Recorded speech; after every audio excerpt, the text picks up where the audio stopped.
You're off. All righty. All right. Very good. So welcome everybody. As people keep filtering in, we'll keep adding them in. Today we want to talk about growing in the Armoire, but some of the great, not just growing, but some of the great things you can do with your harvest when you're done, besides just smoking the raw flower, which I shouldn't say just, because that's a pretty cool thing. We want to talk about things like making tinctures, making edibles, rosin press, that sort of thing.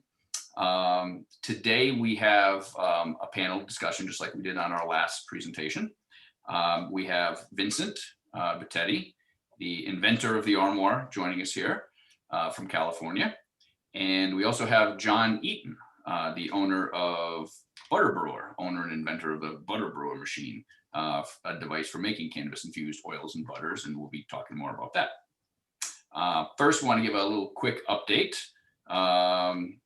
We have a mix here of some folks who have pre-ordered the Armoire and are eagerly awaiting the arrival, and we have others who have had it and been growing for up to a year or more. We want to give a quick update. I know John's we talked about this earlier, been wrestling with some of the same global supply line issues that we have, and everybody has, and we'll talk a little bit more about that in a minute.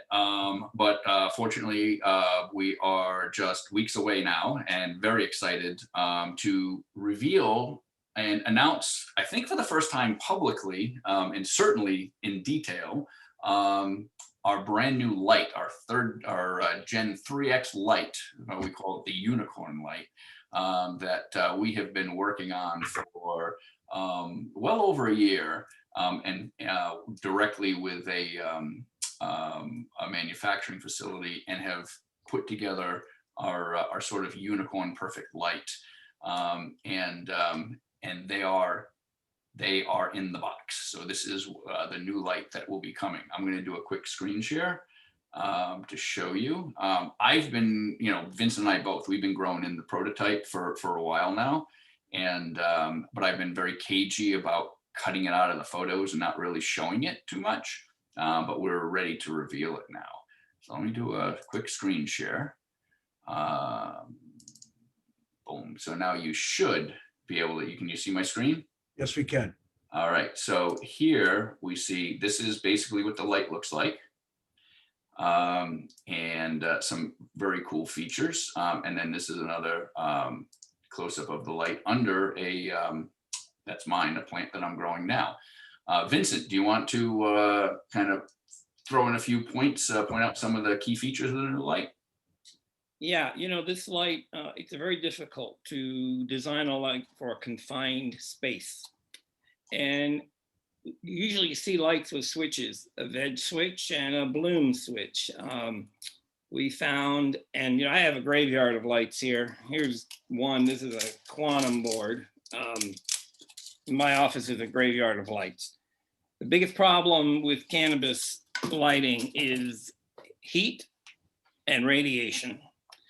So when you have just switches for veg and for bloom, that doesn't mean squat. If the bloom switch is just all red, it's all radiation. You can't lower the radiation, you can't increase the radiation, but you need radiation, PAR, photosynthetically active radiation, to get yield. You also need a certain amount of wattage, but anything over about 150 watts is just going to burn your plant up in a box. So what we did was we said, look, we want to create a box that basically deals with the radiation and sunshine. So the red knob controls the radiation. I'm reading here. There are two rectangular arrays of 48 individual LEDs. You can see them with Eric's plant. Yeah, on the left and the right. Those are part of the radiation control. They also includes IR, UV, and UVB, which inhibits mold and powdery mildew, and it's just insects don't like those colors, and so on and so forth. As well as other spectrums that are closely associated with blooming spectrums. The Cob Lights, the two round lights, and those are glass, very thick glass covers. The Cob Lights are a modern day artificial sunlight replacement. These are made by concentrating a gang of lights. A Cob Light stands for chip on board, and they gang them and pack them together on a silicon carbide substrate, and they're extremely, extremely bright. You can think of them like old school metal halide lights, which do imitate the sun. They were used on reef aquariums for many years in the 70s through the 80s and 90s. And then LEDs came into play. But you know, LEDs are not the end all either. So we have combined what we believe here after testing and testing and testing, both the LED portion of, you know, technology to get, you know, specific frequencies, but also the Cob Lights will give us the metal halide sunlight piece of the puzzle that we have been missing. But every strain is different. If you have a strain that is dominant indica from India, it's not going to have a problem with heat. And so you can crank that up, crank up the radiation, crank it all up until the plant is happy. If you have a plant that is dominant Siberia, the third species of cannabis, which makes the autoflowers do their autoflower thing in 60, 70 days, a lot of those plants that are rudularis dominated, they don't like heat at all. On a warm day in Siberia, it's 50 degrees and the sun is filtered like in Oregon or somewhere. So this gives you the ability to filter the sun and make it more like those conditions. So these two knobs give you the control that you did not have before with the two switches. And the Cob Lights give you the sunlight, which was missing from any LED on the market. So, and we have been working on this for a very long time. This is one of the early ones. And obviously the new one is actually, it's green. It's got our green goddess official colors. It's got our green goddess logo, and it's got a red knob and a green knob instead of just two knobs. Anyway, it's a very cool light. It's very exciting to do this. There will be some bumps in the road, I'm sure, but the ability to dial up, dial down, tune in to your particular strain is a huge advantage. Absolutely, yeah, versus just the on or off, all or nothing. You can dial it up, dial it down. You can also use that, you know, like you said, to adjust heat and so forth. So pretty cool. And I do see there's one chat question: can we get the new light if we already have an Armoire? And yes, we are putting together a program. We haven't finalized the pricing just yet, but basically what we're going to do is make it available to all the existing Armoire owners at essentially our cost. And when I say essentially at cost, we have to figure out what it's going to cost for the shipping and so forth. So the cost of the light and shipping, and just to get them fully landed here. And once we figure out what all those processing and handling and everything else, we're going to give it a discounted rate for the Armoire customers. So yes, we will do that. All right. So anything more to add about the light, or if there are any questions about the light, I will move on. Where are they available now? Someone just asked, direct message. So this particular light, they're in the box on the new Armoires that are coming. We also have a whole pallet full of them, you know, coming to us as well. So they're not in-house in shipping just yet, but we're just a few weeks away.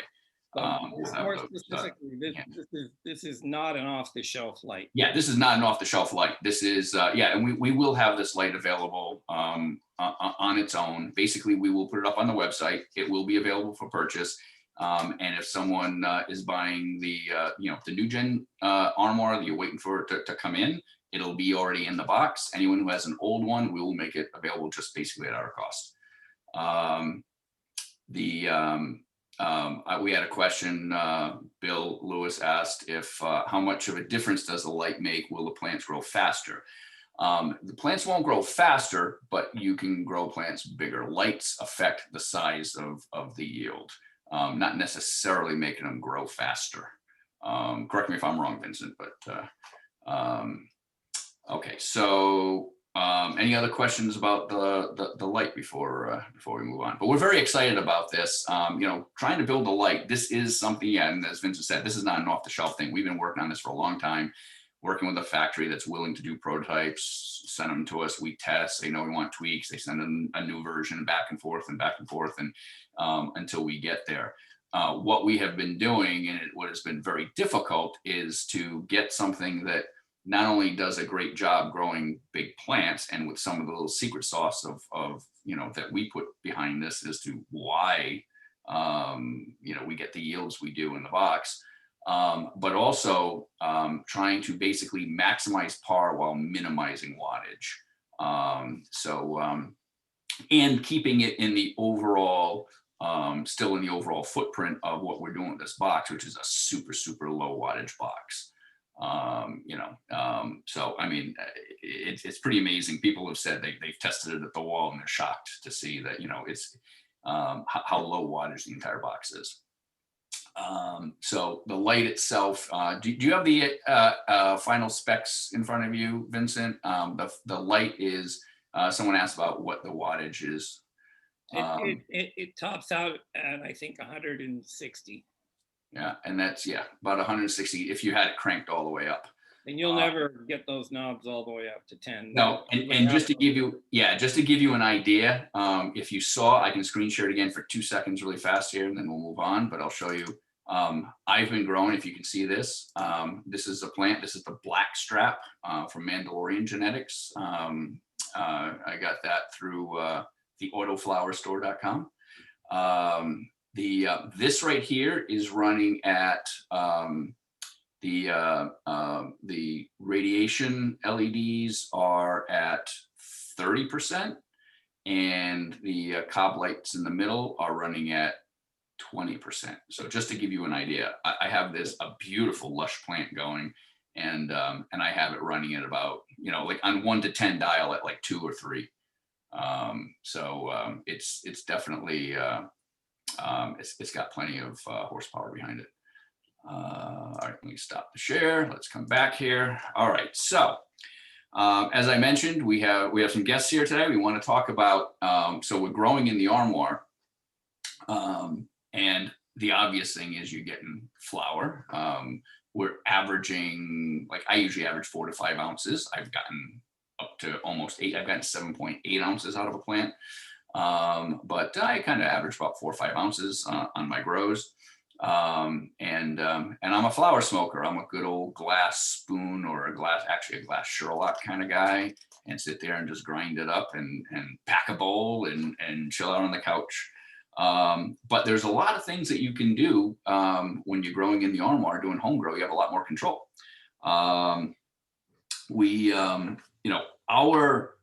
Our mission here with the Armoire and at Green Goddess Supply is enabling people to quickly, easily, and inexpensively grow their own cannabis at home. I wanted to take a moment, have Vincent, if you want to give a concise version of your story. Where did the Armoire come from? Why you invented this in the first place?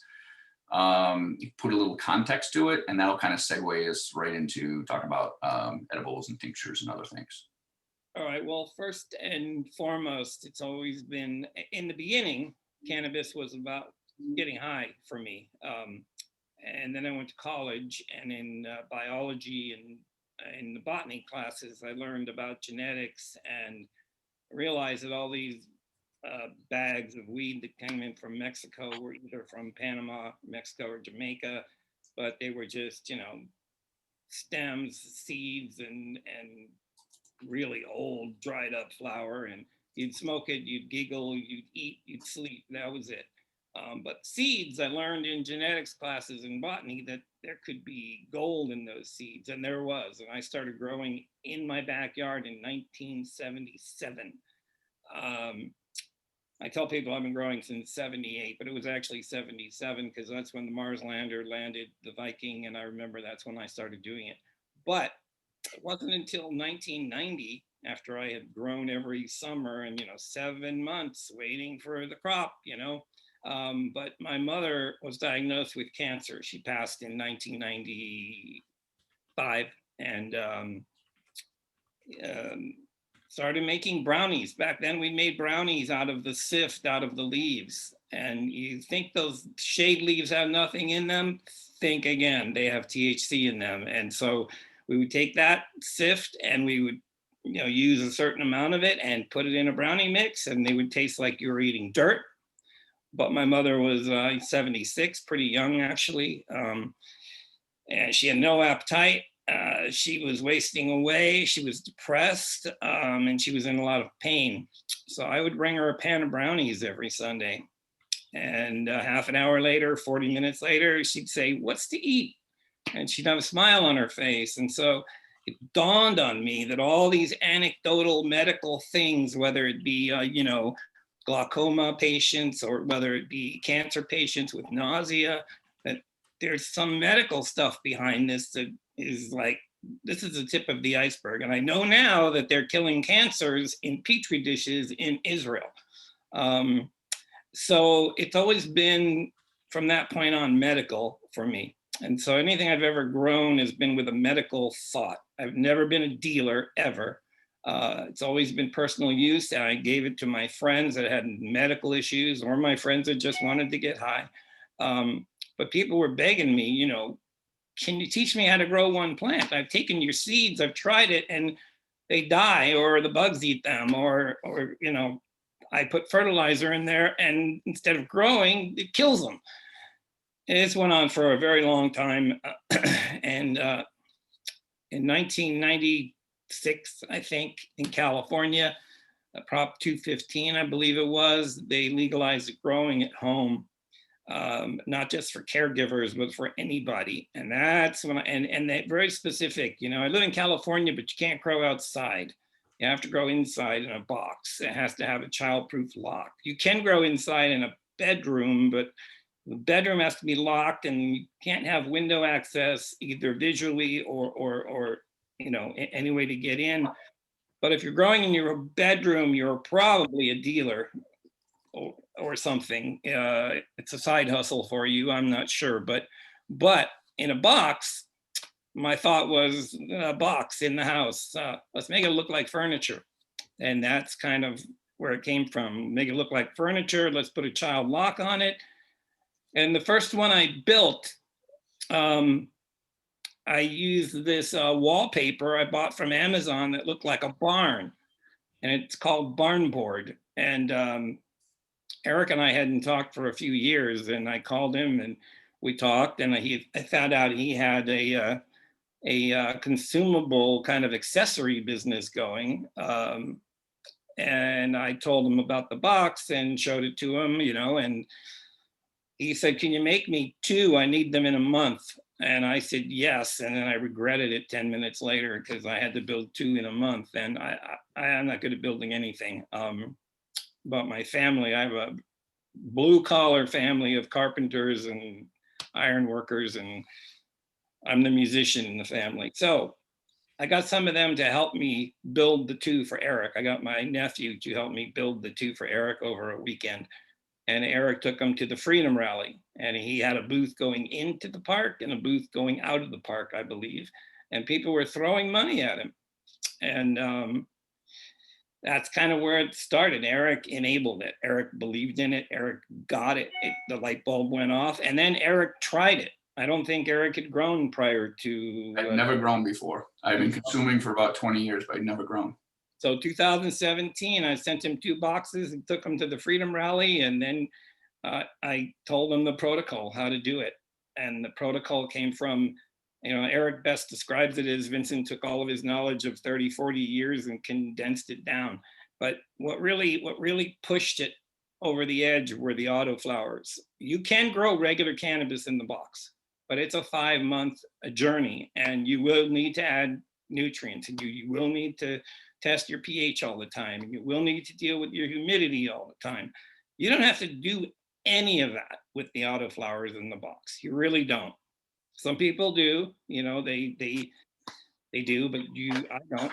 I've never looked at my humidity gauge once. Right. That's just me. It, 60, 70 days, 4 ounces. Boy, that's a lot of flower for personal use, in my opinion. I mean, Absolutely. I get 6 ounces most of the time, but I've done it a million times. So.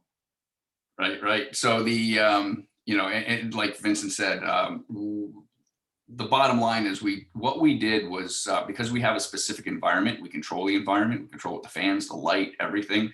We were able to, everybody else in the world growing intense and so forth just tries to replicate the natural outdoor process indoors. And what Vincent had done is basically reinvent the process and simplify it.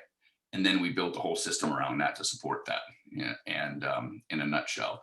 And I told him when I first tried those prototypes, that was a good four years ago or more. I told him, I said, all right, I'm going to grow in this and I'm going to follow. I'm going to do what you said. I've never grown before. I'm going to do what you say. But I'm telling you right now, I like my weed and I like good quality weed. And I'm not going to smoke crap just because I grew it. And I'll never forget this. Vincent said, just do it. Just try it. Trust me. And I've known Vincent for almost 30 years. We worked together in the tech industry before. I didn't know he was doing cannabis stuff. He didn't know I was doing cannabis stuff because he didn't really talk about it much, 20 years ago. That was kind of like flying under radar, stuff. But we worked together in the software industry going back to 1993. And so I did trust him and I grew in it. And then when I was done, it blew me away. And it wasn't because, I have any kind of bias because I did it. It was because it was the first time I ever smoked something that was fresh, organic, properly dried, properly flushed, properly dried, properly cured. No corners cut, no PGRs or sprays or pesticides. It was a whole new world for me. And we wanted to share that with the world.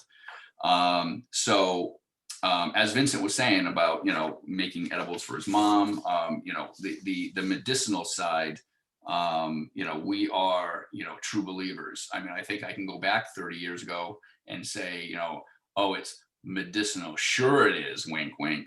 And we've come a long way since then. And I as well as many people, probably most people, have become much more educated and informed these days.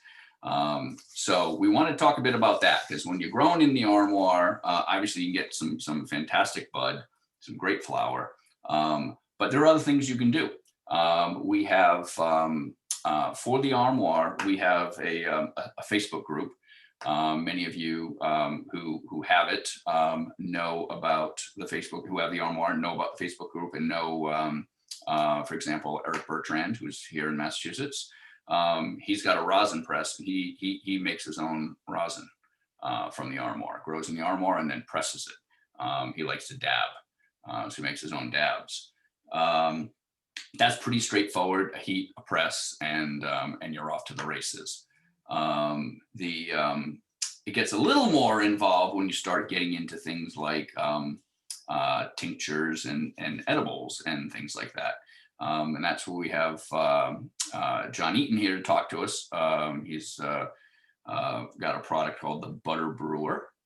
And why don't you take it away? You can, if you want to do a better introduction than that, and then let's talk about the Butter Brewer and how it works and what you can do with it. Yeah, sure. We're trying to have a product called the Butter Brewer. It goes back to your global supply chain issues, but hopefully back in stock in about 5 weeks. But it's been a long, tough road during Corona having inventory. Yeah, shipping issues. Yeah, well, even we had production issues and solved those. Now shipping issues. That Ever Given getting stuck in the Suez Canal didn't help. Right.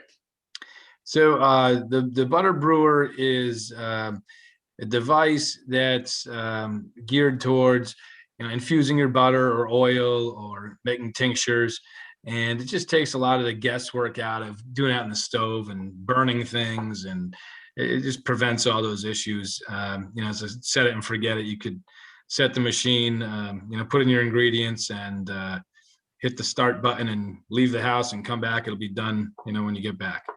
So it's just a simplification of infusing butters or oils to then go ahead and cook with. I think a lot of people, not that it doesn't work, but I think a lot of people still have this idea that, like, if they're going to make for instance, edible brownies, they're just going to kind of grind up some flour or some leaves and throw it in the brownies and go that way. And not that it doesn't necessarily work, but it doesn't taste very good. So the proper way to do these things is to, infuse, you're going to cook brownies however you would normally cook brownies, but you're going to infuse your oil or your butter with the THC and then just use that ingredient how you normally would. And the THC is going to bond to those fats in your oil or butter when you infuse them, and you're not going to have that heavy chlorophyll taste. Makes the products not so delicious. Right. Nice. All right. So you were telling me before when we were chatting that you sell a lot of these to folks who use it for RSO FICO. Why don't you tell us a little bit about that? Yeah. RSO FICO, first of all, so everyone knows, and then talk a little bit about that. Yeah. So RSO is abbreviation for Rick Simpson oil, or some people just call it FICO, full extract cannabis oil. But that's when you're making that really thick, higher concentrate kind of tincture, really. And there's a number of ways to do it, but with the Butter Brewer, you can accomplish it in about 2 hours if you do Everclear, and then you strain your Everclear through some bubble bags or micron filter, and you can then set the Butter Brewer low temp. We always say if you're doing this to do it outside because you're boiling off alcohol, or unless you have like kind of commercial grade venting. But you can boil off all that Everclear and you'll actually have your RSO just in a couple hours. So really fast way to do it. And then you've got that, if you're familiar with distillate, it's almost kind of like a step before distillate, a crude but nice strong oil that you can dose with, or again use for edibles, a number of things like that. So the machine's really popular for that as well. Right. Anyone who's not familiar with RSO, I recommend Google around, check it out. There is a video. We've had it linked from our own greengoddesssupply.com blog. I had the article linked. YouTube took down the video. We found another version, relinked it. I think they're leaving it back up now. It's, if you can find the original that we had linked on our blog, find the original video by Rick Simpson where he talks about it and his history and why it's about a 13 to or so 13 to 20 minute-ish kind of video. It's it's not a 2-minute thing, it's a little bit longer, but super interesting and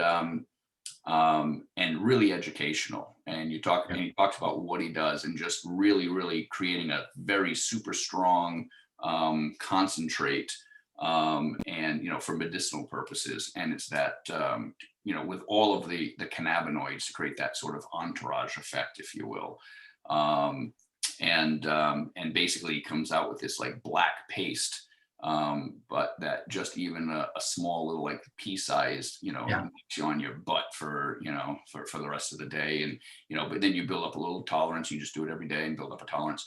But he's used that for himself personally to kill his he had skin cancer and cured his skin cancer with it. And I know people who have MS and different neurological disorders that use RSO and absolutely swear by it. So I just it's an interesting thing. I highly recommend checking it out. Now with the Butter Brewer, you can decarb in it, right? There are a few things you can do. You can decarb in it. A lot of people are. Some people are familiar with decarboxylation or decarb. It's a fancy word, but what it really means, simplified, is putting some heat onto your marijuana product. And what that does is it when you just have your raw marijuana, it's in THC A form, and when the A is on there, it can't bond with our receptors. So when you light it to smoke it or put it in the oven, or put heat on it, it breaks the A off, and now it can bond with our receptors. So that's why if you just eat raw weed, usually it won't do too much because it only had some mild natural decarboxylation. So we always typically recommend, just to make sure it's all fully activated, to do a decarb, which is just put some heat on it for 30 minutes and make sure that A molecule is broken off and it's good to bond. Right. This is where all of us stoners are suddenly chemistry experts. Right. Decarboxylating it, that's why we smoke it. That's why you smoke weed, is as soon as you put heat to it, I believe it's the carbon atom that falls off the end of the molecule, and it changes it from the acidic version to your delta-9 THC. And then that's what will, get you stoned and has all the medicinal effects and so forth. It kind of activates it and it can bond with the receptors and so forth. Right. But it's kind of inactive in its acidic form. Right. So decarbing, you can, old school way is you can, put your weed on a cookie sheet and put it in the oven at low temp, like 270 or so, put it in low temps for a certain amount of time and so forth. And, Yep. and what you're basically doing is converting it and turning it into, its active form of delta-9 THC, and then throwing it into brownies and so forth. But again, you have the, taste issues and things like that. So with the Butter Brewer, you can decarbon it if you want to just activate it and then use it in other things. And you're telling me that it's also pretty customizable. You have temperature ranges and more, right? Yeah, it's really customizable. There's other machines out there, you're kind of stuck in certain ranges. And with ours, you can do anywhere from an hour up to 48 hours. You can set the temperature from 90 to 300 degrees. So if it's a lot of people use it for like low temp purges. Even like I was telling you about earlier, making the FICO, the RSO, we're boiling off that Everclear and you get down, but there's still a little bit left. You can go and put it in a silicone container and then put it back in the Butter Brewer, drop it down to 90 or 100 degrees and do those low temp purges. Or if if people are trying to make their own shatter and they're trying to get butane off it, they want to do a low temp purge as long as it'll fit in the machine.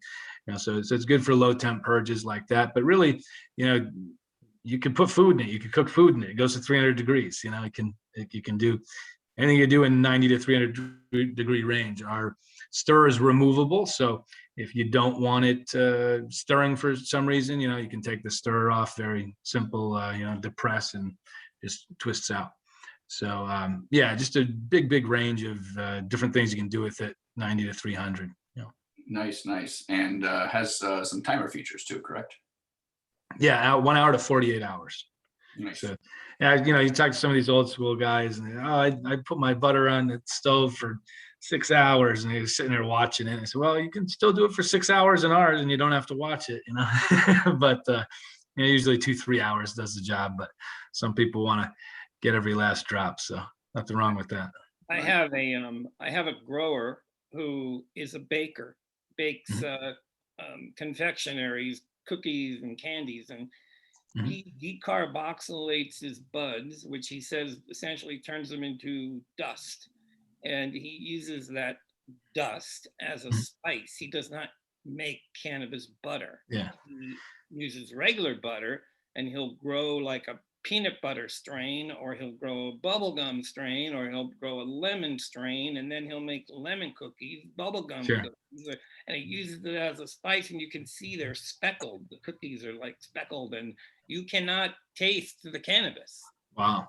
And amazing cookies. And so I've never heard of that method. Most people make butter and make cookies, but he uses regular butter and uses the dust from the decarboxylation instead.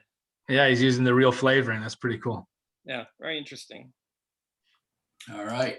Well, thank you, John. This will segue us into the next piece.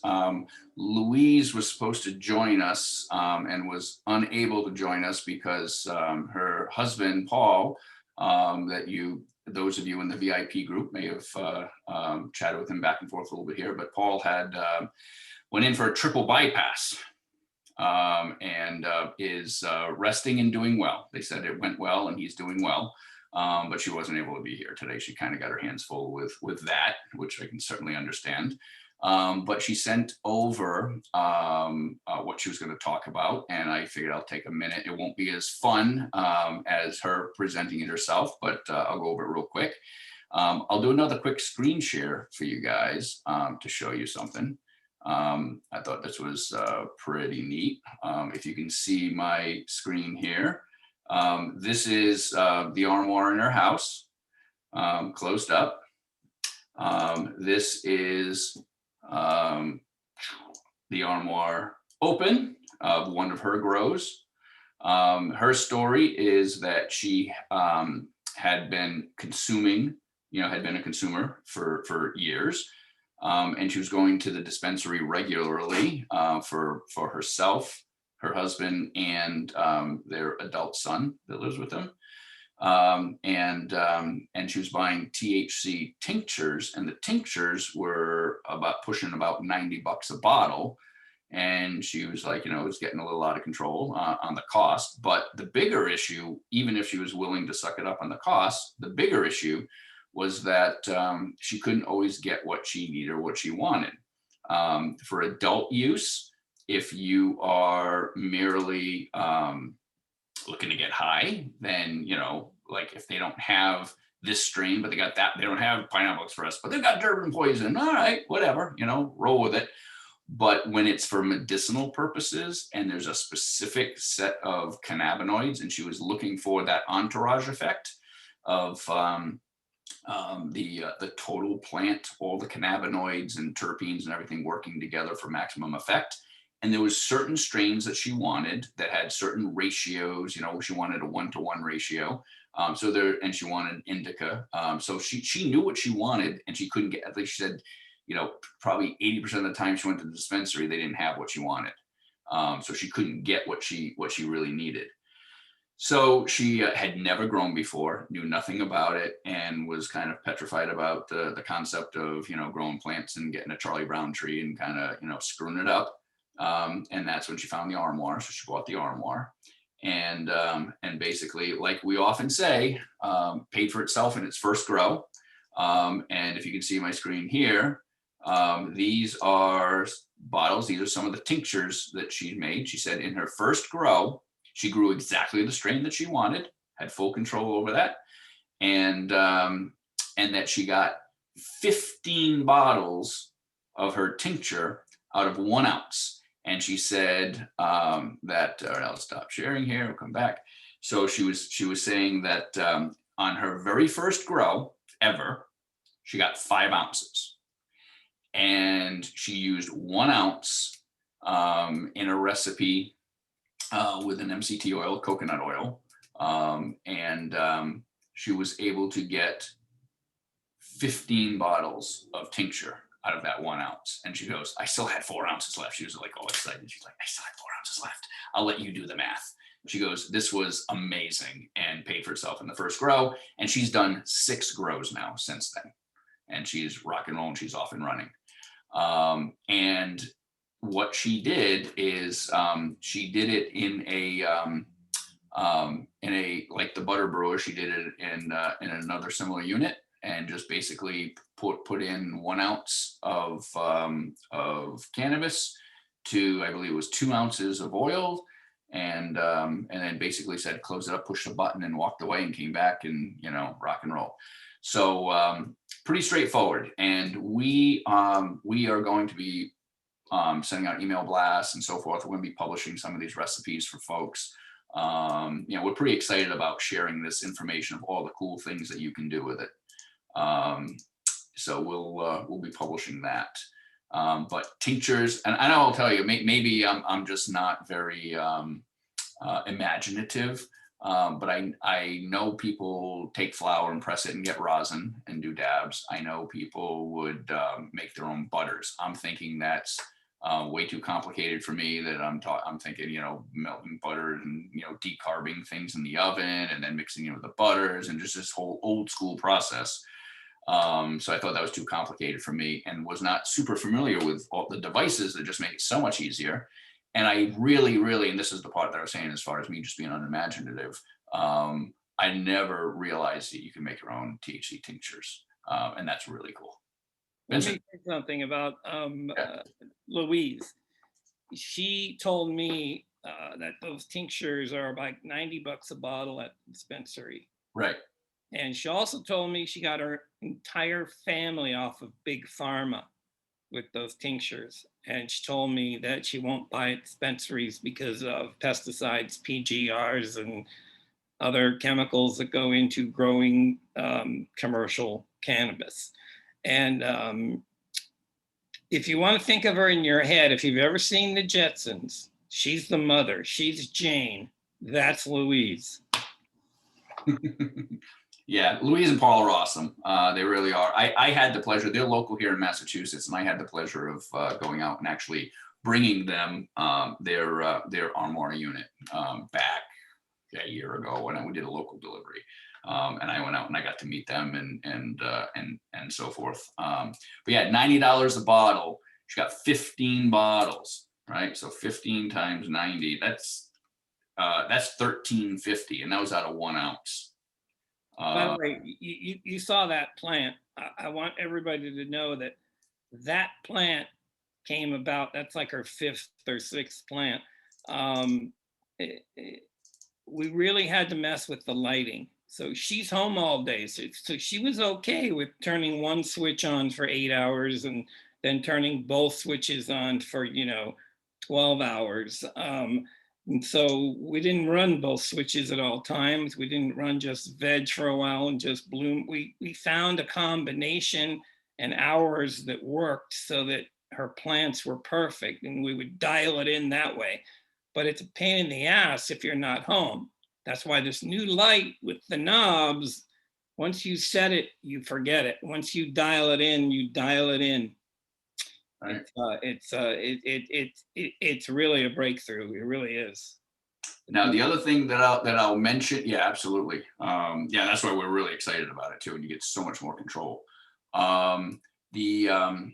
The last thing that I'll say too is that we've talked to John, and we're putting together a deal for Armoire owners that you'll be able to get a discount on the Butter Brewer if interested. So once they land and he's got them in house, we'll blast out and we'll post in our forums and groups, and we'll send out an email blast to everybody. But we're going to give offer up a special deal on the Butter Brewer to Armoire owners. So a nice little. That's Ron, do you have a picture of it, or is it like the size of a coffee maker or something? Or oh, you're muted. Oh, all right, try it again. There we go. No, it's a little bigger than a coffee maker. I was trying to link a picture, and I'm not very good with this tech stuff. I could tell you the website. It's pretty easy to pop it up there. Yeah, I can do a screen share. I can pull it up and do a screen share. Yeah, it's just go to www.butterbrewer.com. Sorry, I'm not familiar with the Zoom working. It's not a problem. I have it right here, and I'll do a screen share for everybody right now to show you. Appreciate it. Thank you. There you go. Aha, very cool. Sort of like a crock pot kind of footprint. Yeah, it's kind of like an intelligent crock pot with more customization, and it gives you that agitation to make sure you're getting everything out of it. You want some agitation, but we don't like the the magical butter uses it's more like a grinder or a blender, and it really puts a lot of chlorophyll into it. And so that was one of the things we didn't love about it. It's a good product, but we think it's better to have this gentle stir where you're not beating as much chlorophyll into it. And then our container there that you see is 5 liters, so you can do almost more than double the volume of the soy milk based machines. We also have a lower minimum line, so that those other machines are kind of stringent in their max mins, but we're more liberal on both sides of that as well. And just the customization. We also do have, it comes with the insert you see there, easy to remove and clean. But we also have additionally a stainless steel insert that we just got available about 6 months ago. Funny, the steel inserts came in right when we were unable to get more units. so we've had all these stainless steel inserts and no Butter Brewers for sale, but soon enough. Yep. All right. Well, thank you very much. Why don't we jump over? I'm going to pop over to the chat and answer some questions. So these are kind of all over the road, but we'll just take them as they come. So the first one, Nikki asked, can you grow feminized seeds in the Armoire? And I said, yeah, in fact, that's what we recommend. We recommend feminized autoflower seeds. As Vincent said, you can, there are people growing photos, but our protocol, if you want it quick and simple, and you want to turn a plant, basically every month, every other month, every 60 days, I'm turning plants. If you want to, getting 4 or 5 ounces every 60 days, we recommend using 60-day strain feminized autos. Tom asked about optimal humidity level. So that's one of the things. One of the things about the Armoire is you really don't have to worry about humidity if you're following our protocol and doing it our way. It's different than traditional grows in a old school grows in a tent sort of situation. Instead of growing photos, we're recommending autos in our box, and the whole box is tuned for that. It's tuned for autoflowers. With autoflowers, which also ties into Jeremy's next question about the 12-12 schedules and all that stuff. With autoflowers, they're called autos because they're automatic. They automatically flower, kind of like a rose bush or other types of flowers that just do their thing. And in their life cycle, they bloom and they grow, they bloom, they die, and they just do it all automatically. The traditional cannabis regulars, or we call them photos because they're photosensitive. The light cycles change, and that's what causes them to bloom. When the days get shorter in the fall, they think winter's coming, and they freak out, and they got to bloom and flower and procreate before they die. So you change the light cycles to simulate that. With autos, they just automatically do it. They're from the northern climates. Up in Siberia, those ruderalis genes, where you don't have those variations and swings. Think about like Alaska, where it's daytime all day long, and then it's nighttime all day long, during the seasons. So they're not tied to the sun; they just automatically do their thing. So if you're growing autos in the box, what we usually recommend is you set a light cycle. I like 18 and 6, 18 hours on, 6 hours off personally. Some people do 20 and 4.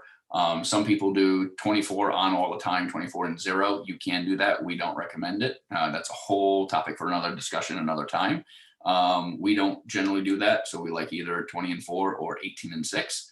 Plants need to rest, and I like to do that. I like the 18 and 6 myself. I think Vincent's more of a 20 and 4 kind of guy, but you don't have to, you don't have to, you basically set it and forget it. You set the timer, you set the light, and you're done. It's that right through. You don't have to change it to a 12-12 lights schedule. And let's see here, non-auto flowers, yeah, that's a whole other topic. If you're going to do non-autos, then the question was, if you're doing non-autos, how long until you change the light? And I don't know if you want to speak to that, Vincent, or kind of punt on that as far as it kind of depends, but go ahead. It depends how big you want the plant to be. If you want it to fit in the armoire, let's just say the armoire is 5 feet tall, you need about 4 inches of clearance for the light at the very top. So you could grow a plant, let's say 4 feet tall. Let's just say 4 feet. That's about 2 or 3 months of veg, and then you've got yourself 3 months of flowers. So that's 6 months in the box. You could probably do 2 months of veg or 2.5 months of veg and get a strain that will flower in 9 weeks. But no matter how you look at it, it's 5 months in the box for a photo minimum. And it's 60 to 70 days in the box for an auto for the same amount of cannabis.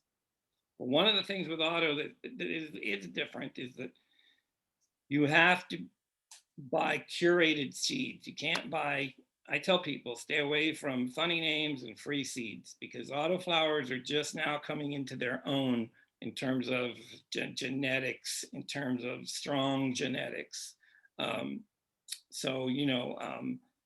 Get the best seeds you can get from high-end breeders. I mean, you can literally, we're trying to curate seeds from craft breeders ourselves. And so you can get some seeds from us. We don't have a huge variety because we go for the best of breeders, and these guys don't mass produce seeds.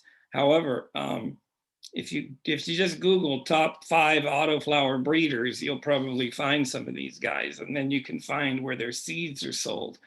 But if you're just buying from 420 Fast Buds, it's kind of like eating at McDonald's. Okay, it will be consistent. It will be reasonably, tasty, but it's not like eating at a high-end restaurant. So it's all it's complicated, but start with the best genetics you can start with, and the autoflowers will deliver. I grow gelato a lot now because it's 30 to 32% THC. It's amazing to me. I mean, some photos can't compete at that level. Right. Yeah. There's a lot of old information. People who either just kind of stuck in their ways or got information, years ago. From time to time, we hear that, like, autos, that they're less potent or whatever. No, that's not true. That's not true in this day and age. You know what? If you're stuck in that mindset, grow photos in the box. I know plenty of people who grow photos in the box. Yeah, my personal opinion, and you're right. My personal opinion on that is I don't, and this is me speaking now, just shooting from the hip. I don't see the value in that though. Why am I going to take however many months, 5 months or whatever, growing out a photo? You have a finite amount of space. If I'm outdoors, that's different. Where I have unlimited amounts of space, I can grow huge plants. I can do, but I'm doing it for personal use. I'm getting 4, 5, 6 ounces every 60 days for personal use. I smoke every day. I smoke on the weekends. My girlfriend smokes. Like, I still don't go through it all. I have 5 different strains in my closet. It's like, it is more like, I'm not a dealer. I'm not trying to sell this stuff for personal use. It is producing more than I can handle. So I don't see for myself, given a 2 by 2 foot square footprint, when you grow in the box, and one question we get often is, how many plants can you grow? We recommend 1. If you follow our protocol, we fill that box, the plant's touching. Like you saw that screenshot of Louise, that's 1 plant, right? We're touching side to side, front to back. When you're filling that box, and you can fill that box and get a full yield, and you can do it every 60 days, it's a finite amount of space. It's not like I can grow the plant 5 times bigger by taking 5 times longer. So I don't see the value in turning it into a 3, 4, 5 month process personally. And the results are fantastic. It's not like it's somehow subpar, because it's not. But that's, as Vincent said, a lot of it depends on the genetics. There's a lot of people who just take 2 random things, cross them, and it's their first generation, and they're just selling these what are called F1 seeds. Versus people, craft breeders who know what they're doing and have been working on these particular strains for 1 year or 2 years, breeding and crossbreeding and breeding again, and strengthening the genetics and so forth, and have resilient strains. So if you check out, this were shameless plugs, if you check out the autoflowerstore.com, that website has 3 strains that are super high quality, that are bred to be resilient, to heat stress, overwatering, underwatering, all the common things that people do. They're specifically bred to be very, very resilient to screw ups, basically. And they're very high quality genetics. And there's Blackstrap from Mandalorian, and there's Raspberry Pop Tarts and Frosted Sugar Cookies. And those 2 are from predicative breeding. So you can check them out. It's all about the genetics. Mephisto has great genetics. But you hear a lot of people talking about genetics all the time, and there's a reason why. Garbage in, garbage out, that kind of thing. You got to start with the best. Let's see here. Another question. Using Everclear for alcohol. Currently using Everclear for alcohol tinctures. Can I use flavored brandy at 60 to 80 proof? If so, how long should I soak it? John, you have some thoughts on that? Yeah, of course, you could definitely use brandy. I'm assuming they're talking about a tincture where they're leaving the alcohol in and consuming some of the alcohol with the tincture. And yeah, you could definitely use Brandy. I'd have to double check at the top of my head the soak time. I wish I knew that answer, and I just don't off the top of my head. But you can definitely use Brandy. It wouldn't be any issue. All right. Bills has said that he's grown about a dozen plants, a couple of them in the Armoire. He knows the plants take 3 to 4 weeks more than advertised. So that probably depends on a few things. I don't know, Vincent, if you want to speak to that specifically. Specifically, plants are ready when they're ready. Yeah, and it's environments can vary. I think depending on the breeder. I've had the same seeds from the same pack I've grown more than once, like my Pineapple Express. I generally tend to grow something different every time because I'm experimenting and learning and trying different things, and I just like the novelty of doing different things. So, but there are certain ones that I really like, and I'm like, oh, I really like that one. Let's grow another one of those. Pineapple Express was one, and I grew 2 of them, and one finished. One was right on the button on 8 weeks, and the other one took 10. They both came from the same pack. I don't know. Think of it this way, though. Some people really love THC, and they want to harvest when all the trichomes are clear. Okay, they don't want to wait until 1/3 are clear and 1/3 are opaque and 1/3 are amber. Because once they get to amber, what's happening is the cannabinoids, the THC, is breaking down into its devolved form of CBN. CBN is what puts you to sleep. So you can wait. Yeah, you're right. They say 8 to 10 weeks, it's typically, depending on the strain, sometimes it is 8 to 10 weeks, but most of the time it's 10 to 12 weeks because people want to have 1/3 clear, 1/3 opaque, and 1/3 amber. And that's kind of the conventional wisdom of the best high, the best of both worlds, or whatever.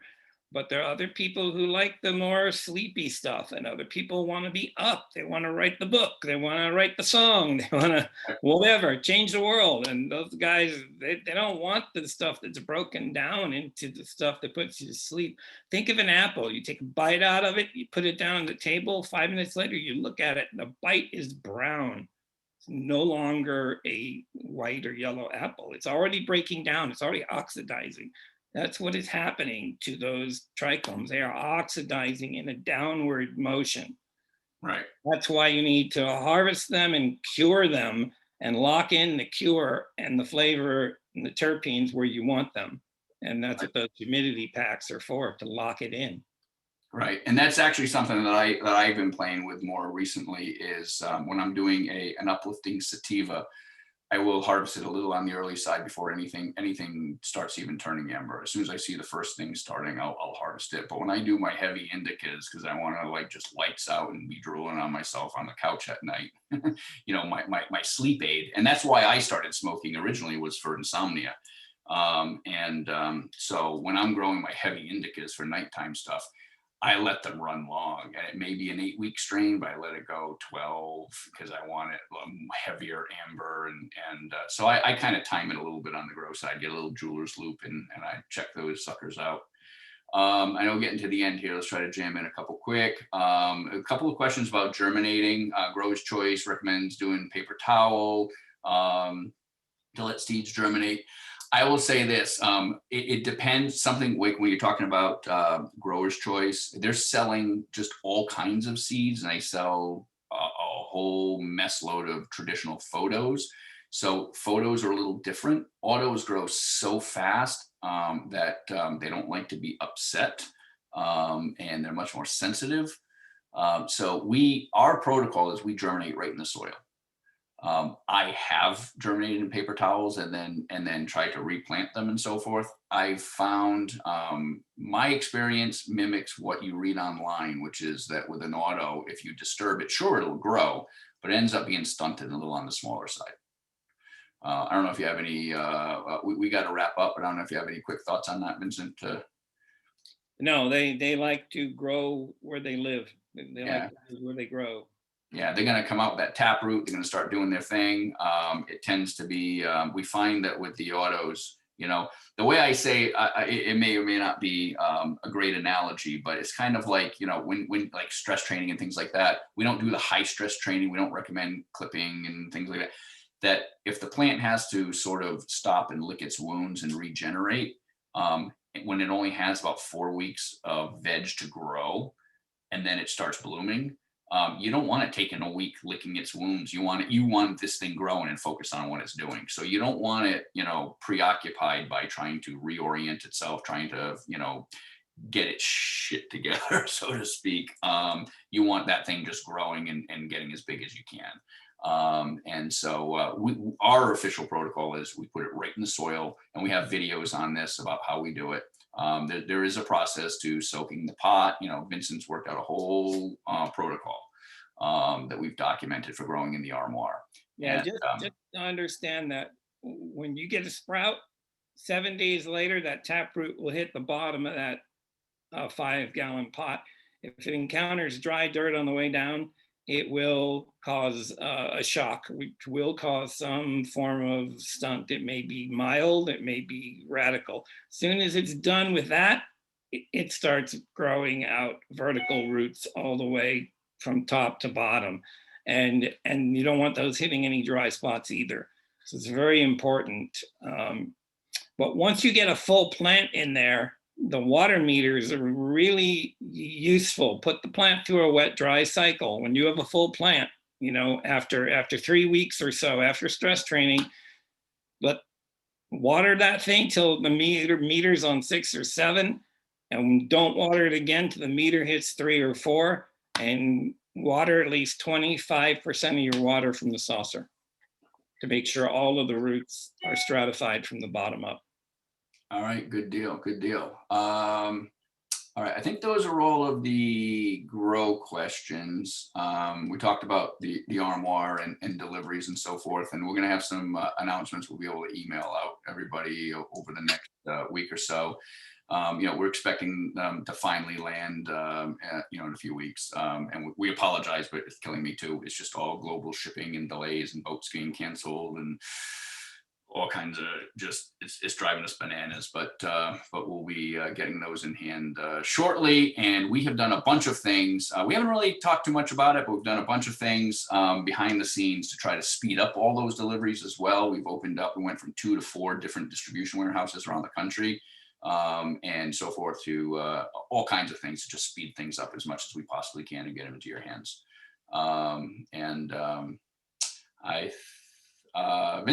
Is Vincent going to give a phone number again? Phone number? Anybody want to call me? It's 805-402-2859. Text me first, set up a time, and I'd be happy to talk to anybody. Absolutely. All right. All right. I think we've covered all the questions. So thank you everybody for coming. Hope you enjoyed it. I want to thank John for joining us, taking time out of his schedule to join us today. And as we mentioned, we'll put together a special deal for our Armoire minions here to get a deal on the Butter Brewer. Awesome. Thanks for having me. Once it finally ships too, like they're built Right, yeah. ready to go, but he's just wrestling with the ocean freight like everyone else. We'll get a deal put together for everybody, and we hope you enjoyed it. This is our second, these free webinar, trying to do about 1 a month, just to answer questions, share information, and have a good time.